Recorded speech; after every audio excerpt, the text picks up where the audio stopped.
Genesis chapter 14. At this time, Amraphel, king of Shinar, Arioch, king of Elasar, Kedorlaomer, king of Elam, and Tidal, king of Goiim, went to war against Bera, king of Sodom, Bersha, king of Gomorrah, Shinab, king of Admah, Shemeba, king of Zeboim, and the king of Bela, that is Zoar. All these latter kings joined forces in the valley of Siddim, the Salt Sea.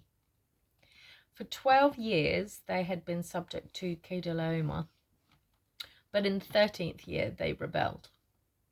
In the 14th year, Kedorlaomer and the kings allied with him went out and defeated the Rephaites in Ashtaroth, Karnaim, the Suzites in Ham, the Emites in Sheva Kiriathaim, and the Horites in the hill country of Seir, as far as El Paran, near the desert. Then they turned back and went to En Mishpat, that is Kadesh, and they conquered the whole territory of the Amalekites, as well as the Amorites who were living in Hazazon Tamar. Then the king of Sodom, the king of Gomorrah, the king of Admah, the king of Zeboim, and the king of Bela, that is Zoar, marched out and drew up their battle lines in the valley of Siddim against Kedorlaomer, king of Elam, Tidal, king of Goiim, Amraphel, king of Shinar, and Arioch, king of Elasar. 4 kings against 5. Now the valley of Siddim was full of tar pits, and when the kings of Sodom and Gomorrah fled, some of the men fell into them, and the rest fled to the hills. The 4 kings seized all the goods of Sodom and Gomorrah and all their food. Then they went away. They also carried off Abram's nephew Lot and his possessions, since he was living in Sodom. One who had escaped came and reported this to Abram the Hebrew.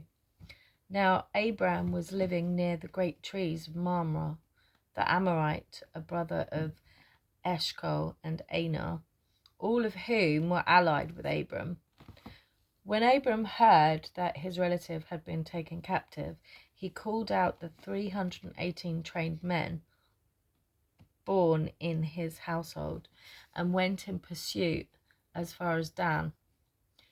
During the night, Abram divided his men to attack them, and he routed them, pursuing them as far as Hobah, north of Damascus. He recovered all the goods and brought back his relative Lot and his possessions, together with the women and the other people. After Abraham returned from defeating Kedorlaomer and the kings allied with him, the king of Sodom came out to meet him in the valley of Sheva, that is the king's valley. Then Melchizedek, king of Salem, brought out bread and wine.